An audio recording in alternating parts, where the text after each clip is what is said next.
Welcome to Indy's Real Estate Gurus.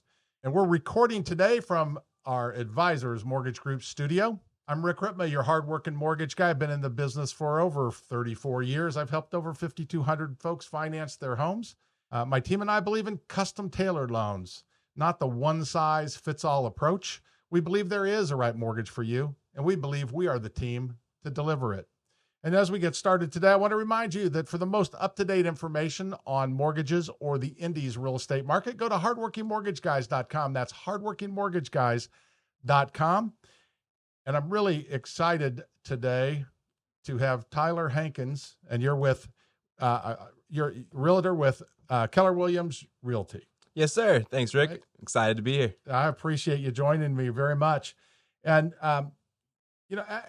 I always like to find out how somebody got into real estate. So how did you end up in real estate? It was a little bit by chance. So I had graduated in 2015 from the IU School of Journalism. I had my specialty in public relations.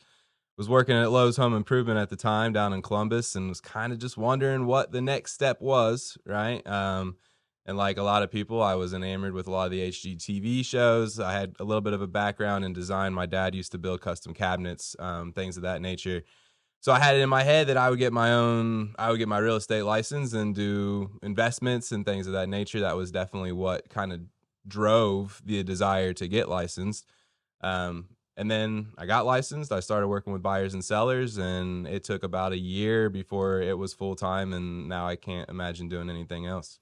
So what did you do to get going? That's always interesting to me because it takes, like you said, it took about a year. Yeah. And some people it takes longer, some people it takes less. But everybody who gets going, it takes it seems like a year is kind of a normal time frame or longer. Right. What did you do? Would you put your efforts forward in? Well, I think it takes a year to figure out whether or not you're gonna really be able to deal with the ebbs and flows a little bit of this kind of business, commission based, not getting a check, guaranteed every week, every month, whatever the case may be. There's a lot of anxiety in that, in that first run of things.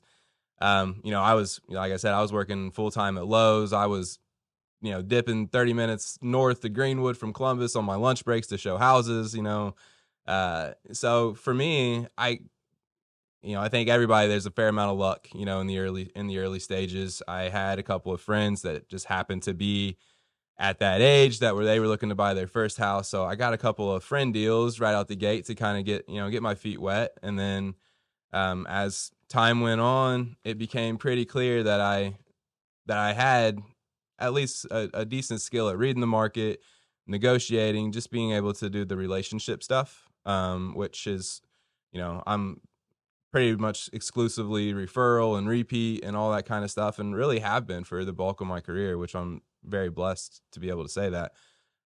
And so that was, those first early stages. I remember I sold a house to a friend, and I hadn't met her parents though. And her parents came to every deal. They came to every showing, everything, Wow. and we looked for a minute, the market was still pretty bumping. This was probably 2018 or something like Right. that. Okay. So obviously wasn't 2020, 2021 standards, but you were still competing. You were still getting beat out. I mean, I think we tried 5 or 6 different houses for them before they finally got one. But the biggest buoy for me and blessing was her mom was super impressed, and so I got to jump up a price range that I would have never even probably seen that early in my career, because I got to sell their primary residence and help Awesome. them find a house. And then they did a flip. And so I think I ended up doing 6 or 7 transactions for the parents, and that was a huge thing for me. So when the time came, and I determined I was giving more business away than I was making at Lowe's, we took the plunge. Yeah. So Yeah. I think Lowe's is a pretty, that's a pretty good starting point for somebody. I mean, you have to, oh yeah. first you work a lot of hours at Lowe's, right? Yeah, a lot of hours, a lot on your feet. The concrete floors don't do the knees any favors, but it also, and it's information that's still incredibly valuable to me, especially with a lot of, I work with a lot with first time buyers. I work, then it was almost exclusively first time buyers, besides, getting lucky every once and again. But so having some of that background knowledge of what stuff costs, being able to give like accurate depictions. I was in installed sales at Lowe's. So I knew what the jobs cost, labor and material included, roughly. I did some design work for them. I designed kitchens and baths for them for a few years.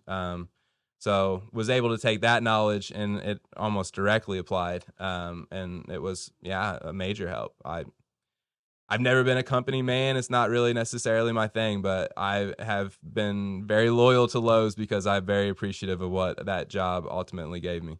Yeah, I think it's a great starting point, but I think also with you being in the kitchen area, Mhm. that has to be of huge help because you were designing kitchens, Yeah. you really understand that. So how, how do you see that helping you? I got to think that is a major help. Oh yeah, it definitely is. When you're looking in some of the lower price ranges, which, I'm located in Shelby County, do a good chunk of my business in Shelby County. I've had years where, it's floated between some different counties or whatever, but for the most part, I'm a Shelby County guy. So we look at a lot of places that need to be brought up to speed. So being able to give people like accurate, legitimate estimations, and even that even has expanded into actual quotes. I've done over the last probably 2 years, I think I've designed and GC'd probably at least 7 or 8 kitchens, a couple of those Wow. being, houses that I've listed and things of that nature. So they've definitely went hand in hand. Yeah, it's been a major thing for me. Yeah, so you can do kitchens. You obviously work at Lowe's. You learned a lot of other Mhm. a lot of other things about houses and how you do that. Right. You also obviously know how to work hard and long hours, right? Well, yeah, yeah, we're no stranger to it. Yeah, we burn the midnight oil every now and again. I have, over the last probably 2 quarters, I really tried to put my real estate hat like solely on instead of wearing two, the old Ron Swanson, right? Yeah. Instead of half-assing two things, we'll whole-ass one thing. Pardon my French if that's not allowed on this on this podcast. But anyway, so we definitely have taken the scale back. I've done moved more into a consulting role on the design stuff instead of the actual like guy on the floor all the time kind of thing. But uh yeah, again, had that background growing up, being on job sites with my dad, as he was building cabinets and woodwork and stuff of that nature. So I'm no stranger to it. And you got to work for it, nothing was going to be handed to me, Right. and I hold nothing against third, fourth generation anybody's, that's, somebody worked hard to get you to that point. But I'm first generation, this is ground level stuff Right. here. So, everything that I've done and built has been from the ground up, and that does not come without a lot of hours invested into it. So, yeah, of course, we're very invested. Yeah, it takes a lot of work. So, what is one of something that you're really proud of in your business? So I came up with the tagline, probably like my second or third year in the business, not your father's realtors. That's something that we have really latched onto. It's in all of our branding and all that stuff now for TH Property Group, which is my team that I run for KellerWilliams. And I think it means more than just a tag. I mean, it's a catchy tag, and I like it, and it looks good on T-shirts and all that sort of stuff. But it does mean something. Right. My parents have only bought one house ever, and it was, I was probably 15 or something like that. So it's been almost 20 years ago or so. But they were sold a house that was, what a lot of people would probably consider a lemon, right? And it was, a realtor who unfortunately did not have their best interest in mind, kind of forced them through it and got them to the closing table without a whole lot of regard as to whether or not this was actually the best thing for them. And I've seen that struggle. They love their house. It was our family home. There's a lot of love in that house. There's a lot of trials, that come with maybe it not being the best fit, Right. So that meant something to me, and that's where that tagline kind of resonated is, I didn't want to be my father's realtor. I didn't want to be that kind of guy. So I think the thing that I've been the most proud of is we've been able to establish a culture within our team and within the business that we do that it's what's best for the buyer, it's what's best for the seller. We take our fiduciary duties super serious. Like that, I would much rather be your realtor for life, right, than a realtor for one deal. And I'm not the only person that feels that way and says that kind of thing. And I believe that there's a lot of realtors in our area that embody that. But that is something that we take to heart very much so. Yeah, there's a tremendous amount of great agents. Maybe not a tremendous amount, but everybody I've had on the show, I will tell you, they're phenomenal people. Before being a great agent, which they're all great agents, just like yourself, like you, they're great people. Yeah. Right. It's an important part. Yeah. Right. Yeah. And so it's important because as you work with somebody, you have to have that work. You have to be able to communicate and work together. Right. Yeah. You got to empathize. You got to understand that, for one, it's not your money to spend, right? And this is the biggest transaction that most people ever do. And that's as they level up, that stays true. So whether it's their first house, third house, fifth house, most of the time they're going upwards, then you get to the downsizing and whatever, but it's not any less important. Something very major is happening in their life that is causing them to move. And taking that into consideration at every step, understanding the emotions of the transaction, because it's hard to keep it all black and white when it's your home, right? I mean, there's a lot that goes into it that's not monetary, that's not number based. So keeping things in perspective, and sometimes the old joke, right, is you're a realtor, but you're also a therapist, and you're also all the other jobs that we do, at least unofficially, to help our clients get to the place where they need to be.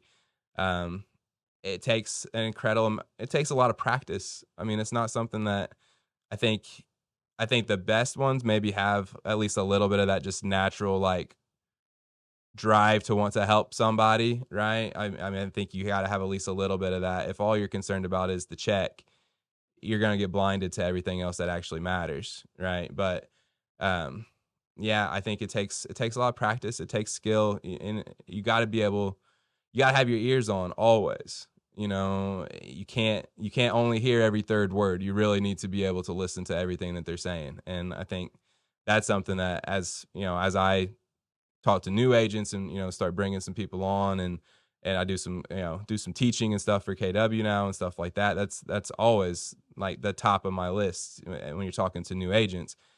When you're in that first year or so, and every check is vital, it's really important not to get blinded by that. If this is going to be the long-term thing, you got to have a long-term mindset with it, or else you're going to get yourself in a mess. So yeah, I have found that the best agents, in fact, everybody that I have on the show, they all have that mentality, and they all have the servant. It's not about their commissions; it's about taking care of their clients. Right. Every single one of them, and because the commissions will come, right? I mean, yeah, exactly. You do it the right way, the commissions will come. Right. We're all in this to make money. I mean, there's not, right. It's how we keep the lights on, but right. But that's not the first concern. Right. The first thing that pops into your head when there's an issue isn't, oh, there goes my commission. Yeah, right. It's, how do I help my customer? Exactly. My client get through this. How do we figure it out? Right. Yeah. In the best possible way. And that's, I think that there's, because of the way real estate agents are looked at when you look at the rankings of professions, I think that's something I always like to talk about, because I like to get it out, because we have great agents here. We have great caring people like yourself who care about people and care about their client well over their commission. Right. Everybody knows the commissions, they're getting a commission, but that's not right. It's a part of it, but it's not why they do it. Right. Right. Yeah, I mean, it's your gig, right? Yeah. I mean, realtors have bills to pay too. We got families, we got kids, we got all those sorts of things. So, but there is definitely a stigma that I've worked very hard. Especially you see it a lot. Big cities feel it too, but in these smaller communities, right? I mean, there's a lot of that. You feel the stigma of it being maybe a used car salesman or whatever, for lack of better terms, and I know some very nice used car salesmen, so that's not meant to be disparaging towards them either, but you know what I'm saying here. So this idea that you're going to say whatever it takes to get a sale, you think you got to be very mindful of that, especially depending on, the demographic, some of the younger buyers who have been somewhat brought up to feel that way, that they need to have their guard up. It takes some time and some real effort to get past those first couple of hurdles and really establish some trust. Yes. But once you do, it's incredible. Like, once you have that and they know that you are in their corner, that's it. I mean, you've won at that point. Whether they buy that house or, you show them another 10, whatever the case may be. They know you're there for them. You know they're there, and Yeah. that means everything. And it goes both ways, because our business is, unfortunately, it can be a little cutthroat. And if you aren't taking care of somebody the right way, you are not the only person that could sell them a house, right? I mean, it's very, very easy to lose that client as easy as you got them. So sometimes I feel like there are those who get sidetracked with the short term and they end up costing themselves in both the short and long term. Yeah. Right. So if somebody wanted to get a hold of you, they have any real estate needs, what's the best way to get a hold of you? So you can find me on Facebook or Instagram.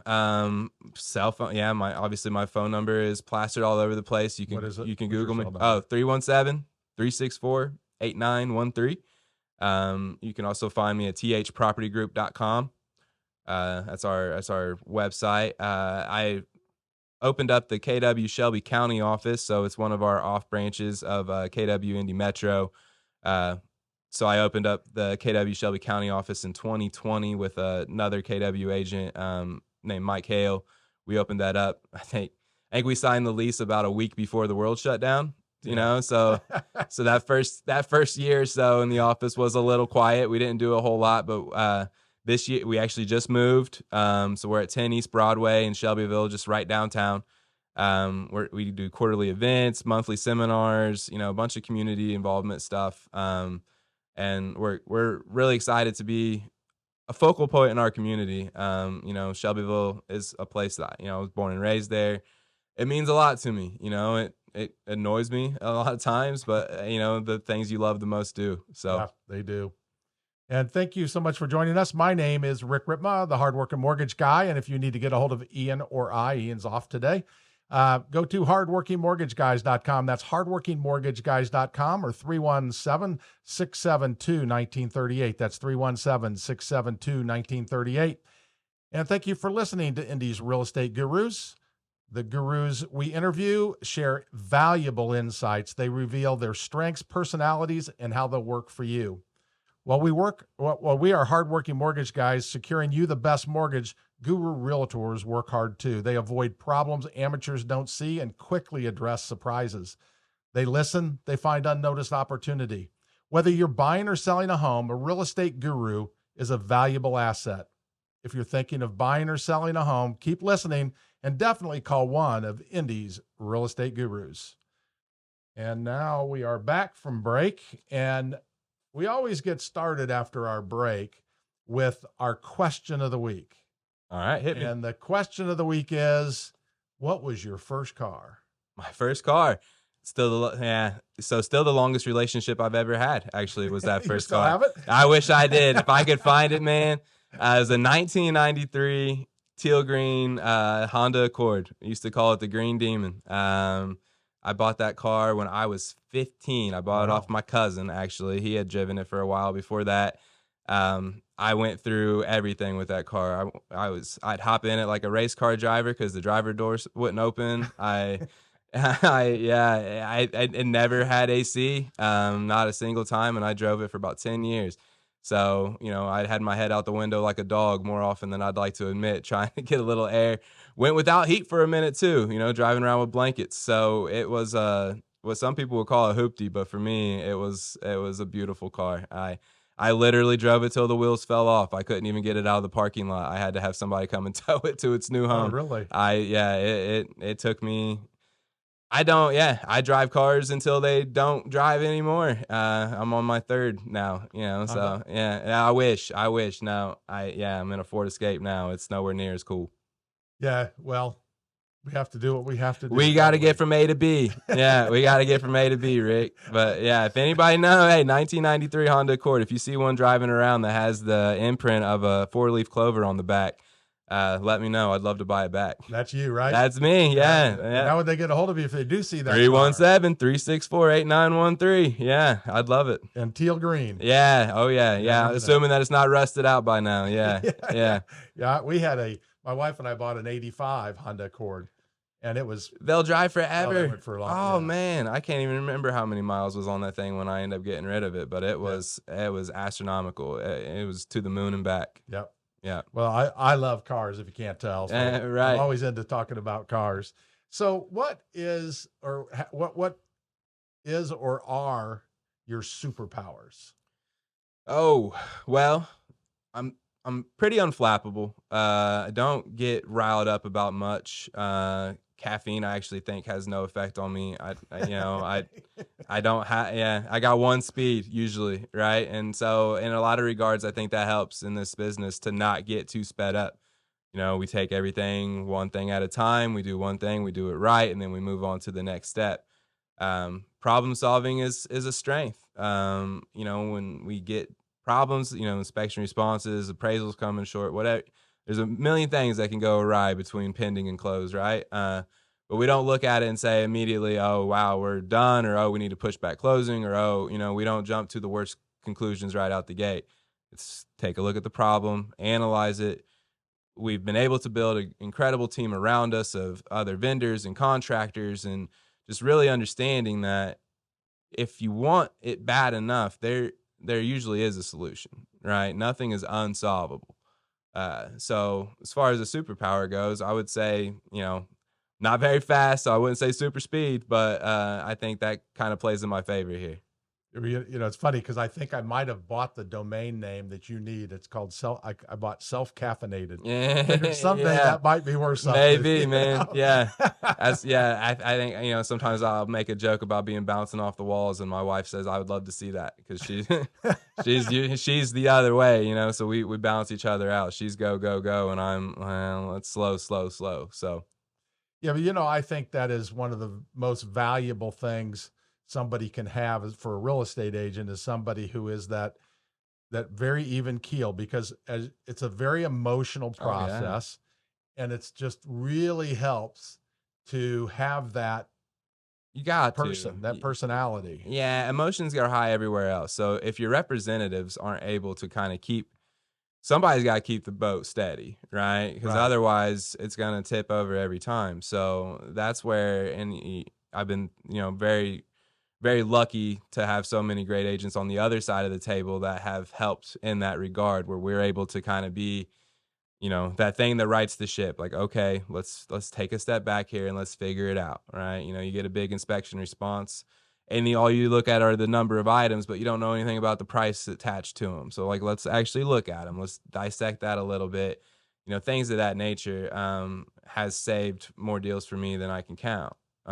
So yeah, it definitely helps. And if you got somebody on the other side of the table that can, help with that, this job can be a breeze. Yeah, both agents looking at Yeah, the entire deal helps, of right? The course. entire transaction. Yeah, I always knew, or I always feel very confident when you have two agents um, on a property, a listing and a buyer's agent.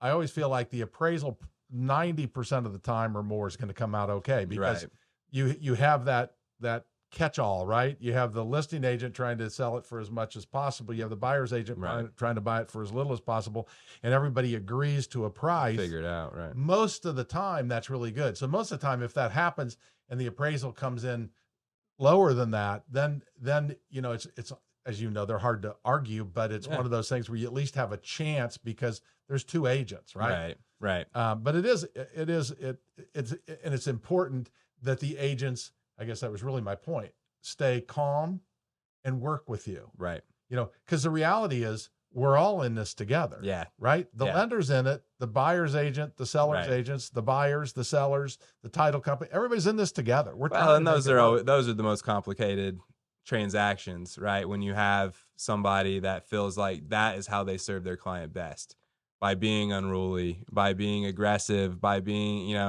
that's how they feel like they're fighting for their folks. That's hard. Yes. That is a hard transaction to get through because it's combative. And these transactions aren't supposed to be a win-lose. Right. They're not, that's not the way that these transactions are. It's not even the way that they're set up in general. Like, it is, Right. you have something to sell, we have something to buy. We all want the same thing. Right. It's when we lose sight of that and somebody feels like if they didn't come out the clear winner, that they were the loser. And that's just a bad mentality to have. So thankfully, there's not as many of those out as I think maybe, 20 years ago or something like that. Maybe there were, right? I do think that, and this isn't to say like the new wave is any better than, folks that have been there in here for a long time. Because I think to last, you've had to adapt. Right. If you're still a realtor that's been around for 25, 30 years, you're doing something right. Right. And you've been able to adapt with the times and change and whatever. So I've got love for the old heads. It's nothing like that. And I'm not a rookie anymore either, right? We've been around. Right. I'm coming up on a decade, which is surprising to me, Yeah. But even that, like the What way, is that? well, it's a long time, Rick, yeah, I'll be 33 this summer, and it's hard to imagine that I've been, in any industry for that long, maybe it's just I'm not ready to accept that I'm getting in the older side of things, but but even that, like how I sold houses in 2017 isn't the way that we sell houses in 2023. Right. You've got to move and adapt and shape with the market and also just the people that are buying. The buyers now want a calm, stress-free, anxiety-free transaction. Mental health has never been more important than it is now. And there are a ton of people who bought a house 15, 20 years ago that are scared to death of the real estate transactions because of the way that it was done then, right? Right. And I think that's the thing, especially, when we talk to parents and things of that nature, we're trying very hard all the time to say, it's not like that anymore. Right. We don't have to do it that way. Right. There is a way that this works out where everybody walks out of here happy. Preferably when you're at the closing table, it's all smiles, right? Like you don't want to close in two separate rooms because the two sides hate each other. Yeah, I've been there. I've been there once, Yeah. only one time. I've done about 160 houses or something at this point. Only one time has it ever been that bad where we couldn't be in the same room together. Yeah. And that was the worst transaction I have ever had. Right. I hated it. Yeah. I don't get rattled very often. It was very uncomfortable for me. Right. It's just not a fun deal. Not a fun deal at all. Yeah. So. And it's hard on everybody. But how would somebody get a hold of you? We're running up at the end of the radio show. So what's the best way? Yeah. So my contact information is 317-364-8913. Or you can go to thpropertygroup.com. You can find me on Instagram at Tyler Hankins Realtor. And that'll get you to my Facebook page as well. We do, a fair amount of rehabs and things like that. You can go back and look at some pictures of some cool stuff that we've done in the past. And yeah, that's Awesome. the best way. Awesome. And to get a hold of Ian or I, it's hardworkingmortgageguys.com. That's hardworkingmortgageguys.com or 317-67. I can never remember my own number. Isn't that terrible? 672-1938. I actually did remember it. Like adding 317-672-1938. And please go to Indy's Real Estate Gurus on any podcast site, and you can listen to the rest of the show. It will be bookmarked so you can find exactly where to start. And we appreciate it. Have a great day if you're done with the radio, but please join us on the podcast side. And if you're on the podcast, thanks so much for joining us. We appreciate it. I have Tyler it's Hankins. I want to say Hawkins so bad. You're not the first one. It is terrible. You are not the first one. I don't know where the W comes in really, but I've been alive for 33 years, man. I've been called much worse than Hawkins, but that is a name that comes up very, very frequently. Well, I wrote it out a bunch of times. Yeah. Hankins, so that I would not make that mistake, and I still made the mistake. It's just a mental problem. I'm not going to hold it against you. You're all good. Well, if Ian was here, he'd be laughing at me. He does that all the time. You young guys. I can blame it on age, right? Can I blame it on age? I'll give you that. Yeah. That I appreciate. So one of Ian's favorite questions, and since he's not here, I'm going to ask it. Okay. What is your most memorable transaction or transactions? Ooh. Well, so I've done a few for myself, and those are always memorable, right? So, like the first house I ever bought was a little duplex. We did the house hack thing in Shelbyville. Bought it, rented out one side, and then we actually just sold it a couple of years ago. And it's always a little bittersweet when you get rid of your first, right? But it was just the right time to do it. So I think probably my most memorable. Sold some cool properties. There's one in particular that always stands out. It's in Hope. It's on Schaefer Lake. Beautiful house. Needed a lot of work at the time, but the folks that had bought it have done a great job with it. But the thing that always sticks out, just had this great view, had, multi-level decks, and it looked out over the lake, had its own dock. They had a couple of kids. They're always posting pictures of fishing in it. They've been there for probably about 6-7 years now, so they've done some time in there, and it's just, it always makes me feel great to see that they're still enjoying it so much. Yes. And we've stayed in touch and all that. So that's always been cool. That's a great one. I sold a house up in Knightstown once that was a Civil War house. Oh, really? Wow. That was a very cool house. Super old, obviously. Still all brick. Brick was in a crazy shape for how old it was. Somebody had taken very great care of it. The sellers, actually, they had done a lot. Kept the floor to ceiling windows, but updated vinyl, so all custom boys. One bathroom in this massive house, but it was that old, right? Whatever. But that was an incredible property to be able to walk, and you can just kind of feel some of the history as you go through it. I have a thing for these old houses, man. They, especially the ones that haven't been like overly updated. Like it's nice to bring the function up to times, right? Right. Not into wiring anything anybody wants, but the woodwork's in great shape. Nobody's like slapped 6 coats of paint on it. Like, it still shines and it looks great. These hardwoods, I've refinished my fair share of hardwoods, and seeing that grime and dust and age and everything come off of them, and you get to put that fresh shine on them. It makes you fall in love. I mean, it really does. And so there's a lot of cool houses, and that's one thing about our job that is really underrated, I think, is the opportunity that we get to get a feel for the history of, the houses themselves, and also the communities that they sit in. If you're an agent like me that has, I've done deals as far south as Brownstown, as far, north as, like a Knightstown or McCordsville, or, some Carmel, whatever the case may be. There's a lot of geography there. Like there's some miles there that, we've been able to travel and kind of see, and you get a feel for all these different small towns.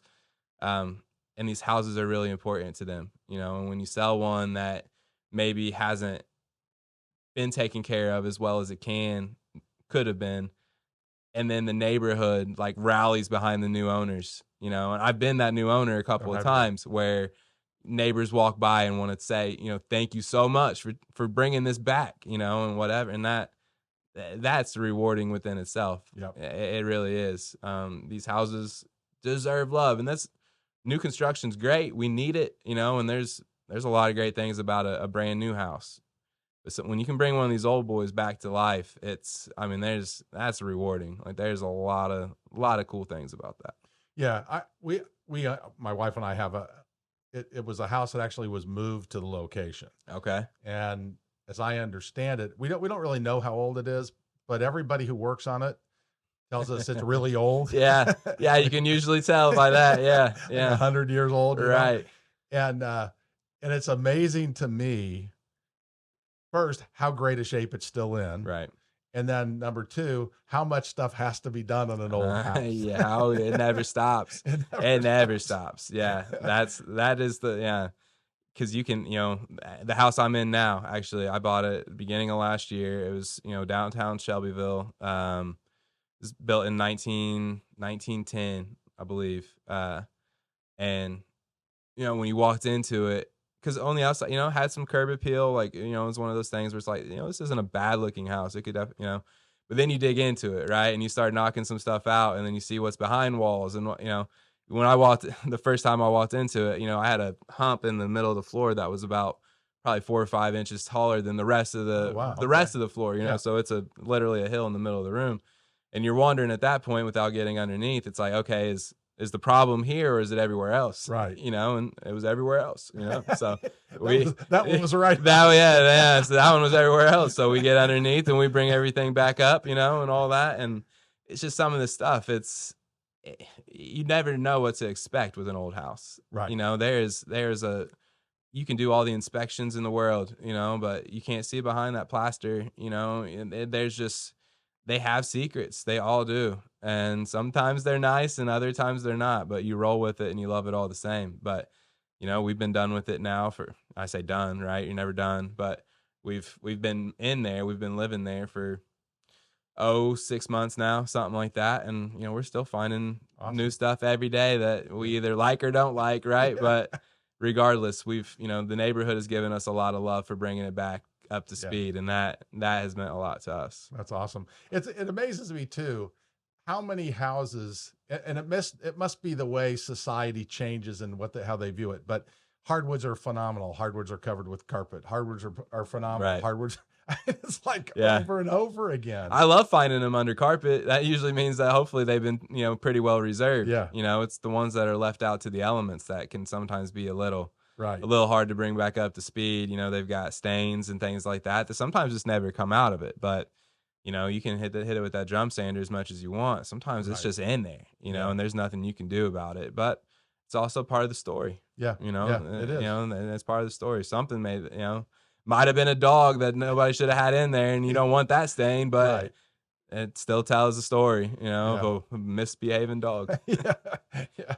So what in your opinion if somebody's looking to hire a real estate agent, what traits and personality, should they look for, characteristics? So I'm a big believer in the buyer consultation. I not that I've never just met somebody the first time at a house and things like that, because of course I have and everybody has, and I will in the future. But if you have the opportunity to have that sit down conversation, over a coffee or a beer or whatever, and honestly, that gives you a little bit of an idea of who you're working with, right? Like, Yep. are they a morning person? Do they want something a little more formal? Do they want to meet you at the office, or do they want to meet you at the pub?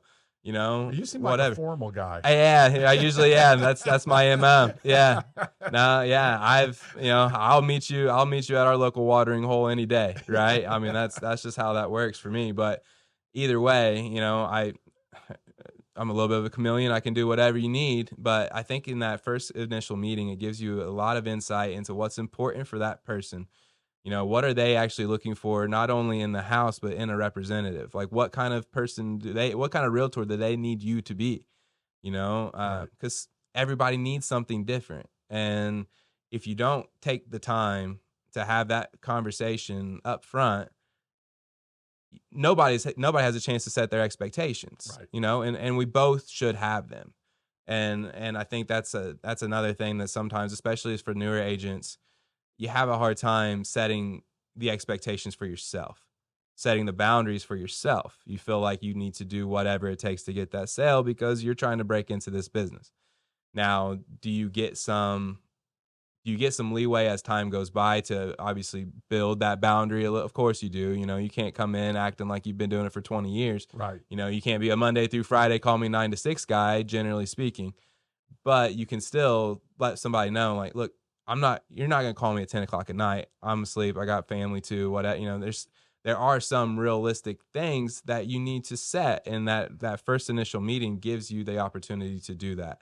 And if that's going to be a problem, then I would rather know that that's going to be a problem before we get 10 houses down the road, right? Right. Because our time means something. We don't Right. get paid for every minute. We get paid for every transaction. Right. So you're doing yourself a disservice by not getting to know what that person is expecting of you. Because if you aren't the right fit for the job, you're just not. Right. And that's the beautiful thing about what we do is, you can refer stuff out and still get paid, it is not either you sell that house or you don't get anything.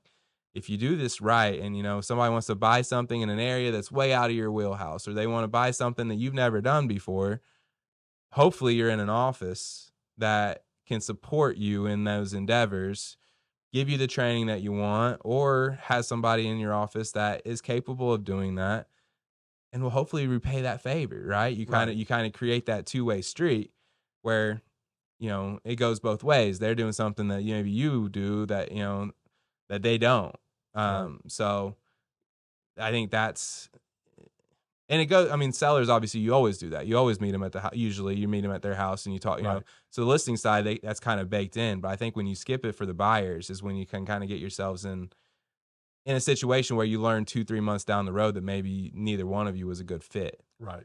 And that the fit matters. It does. It means everything. It does. And it's people, I understand a new person avoiding it because they're they're worried about, they want the deal. They'll pretty much try to do Yeah, anything, I've all been that. there. Yeah. I get that, Oh, right? yeah. But I don't, when you're experienced and you have it, you learn that it's so much better to set the Right. expectations, and maybe it isn't, like you said, it's not a good fit. You should go here. I have a team member that's a lot better, going to be a Exactly. lot better Yeah. serving you than me. The heartache is much worse at the beginning, Yes. right? Because then you feel like you did your due diligence and you're not wasting your time. Yes. Our time is it's just insanely valuable. Yeah. It just is, even at the beginning, and that's something that new agents, I think it takes a little bit of time to kind of get into that mindset that your time still matters. Yes. It just does. And time spent with somebody that's not a good fit for you is time away from somebody who is. Yes. So what do you look for when you're hiring a team member? Well, I'd like a little bit of that, right? I'd like a little bit of a sense of who you are, what you want to do, what kind of our industry is it's so diverse that you can pick a niche. You can pick something that actually speaks to you. And I think if you have any kind of an idea that right out the gate, that's a major plus, Right. because then we can set you on the right path right away. Not everybody does, I didn't. And so I don't look down on anybody. That's not a deal breaker by any stretch, but it is a plus. Right. It's definitely a plus. A lot of it is stuff that you can say for any self-employed person ever, right? I'm not going to call you every day to ask you what you're doing today, and stuff like that. You have to have at least that level of motivation to want to wake up and make yourself better at what you're doing every day. Yeah. Sometimes it's hard to get a feel for that for the first couple of meetings or whatever. It takes a little bit of time to actually get a feel for somebody. But especially, a lot of folks that I bring on are brand new, so they're doing their pre-licensing course. And honestly, the way somebody tackles the pre-licensing course is a great indication of how they're going to attack the career once they get into it. With the online options and do it at your own pace and whatever, I've had way more than one person where it's just expired. They never even got done with it, right? Because they just didn't have the drive. They didn't have the drive to do it. Yeah. When I was doing it, again, I was working full time at Lowe's. I had my textbooks in the break room, I knew that this was, I set my mind to it and I was going to get it done. I was going to get it done as quickly as I could because I wanted to get on with whatever the next step was. Right.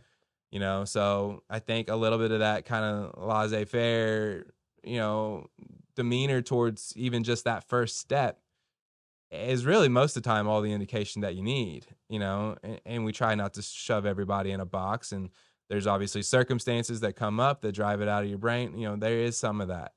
But I think if you're looking for generics, right? That's a great place to see, like from a rookie standpoint, how much do you want to do this? Right. I think it's a hard thing. It's that drive that I always found the most difficult to figure out when you're just talking to somebody. It is. It's I think I've been around this business for a long time, and I was in new home sales. I ran a sales department. So I've hired and trained tons of people. Gotcha. Right. But the one thing you could never know is the drive the person had to get. And I think they struggle with it, like in sports. You can see the whole body of work, right. Of a quarterback. And they draft this quarterback number 1, number 2. And I'm not a sports fan, so I may be wrong here, but they draft this quarterback really high. Right. They pay him a ton of money. Right. And then generally on pedigree, right? Just on how tall they are, how big their hands are. Yeah, they go to the combine and they, they can't tell either. Right. Yeah. Now there's a lot of unknown, and there are folks that come out of the woodworks and just surprise you, right? So you try not to get too Tom Brady. You try not to get too into your, what I'm looking for is the only thing that's going to work, right? Because just because it worked for me doesn't mean it fits for everybody else. Right. So you have to kind of keep an open mind to a certain extent. But I do think there are just a couple of small things that it's just a huge indication of what their motivation is to be good at this. Yes. Because a lot of people feel like it's easy money, right? That's huge. That's a huge misconception. And I deal with it all the time. I got plenty of family members that don't think I go to work a day in my life, right? And they just wonder where everything kind of came from. And it's like, well, there was a lot. There's a Right. lot of work. There's a lot of work that still goes into it. It's none of this stuff is easy. Right. It's just not, and it's not supposed to be. Right. It needs to take some skill. It needs to take effort, or else we're devalued. Right.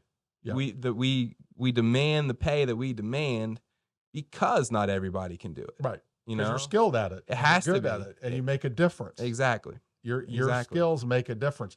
So why do you think so many people fail? I think a lot of it is that. I think they had the wrong idea coming in. I think they thought that they were going to hang their license with a brokerage and that deals were just going to come. And that was it. The way it works. It's not the way it works. It's not. Yeah. And, the last couple of years didn't do a whole lot to help us with that. Right. When, anybody could put a sign in the yard and have 5 offers, and there's still, seems like we've been on a little bit of a seesaw the last quarter or two between slow and hot while the world tries to figure out what we're doing. Right. But I think there's just a massive misconception that you don't have to work really hard to do this. Lead generation is not fun. Nobody enjoys that side of I don't know a single realtor who wakes up every morning and says, man, that's my favorite part. I can't wait to do lead gen. I don't want to do lead gen, and that's where I feel like, you kind of fall into what you're comfortable with and what you like and what works best for you and all that sort of stuff. Do you have to do door knocking and cold calling and stuff like that? I don't think you have to. That's just something that I subscribe to. And a lot of people, when they get in the door, they feel like maybe that's the way that they have to do it. So I think people fail because they misunderstood what they were getting into to begin with. And I don't know to it that they either they don't have the mentor available, or they're afraid to ask questions. It's the fear of you want to look good and be right.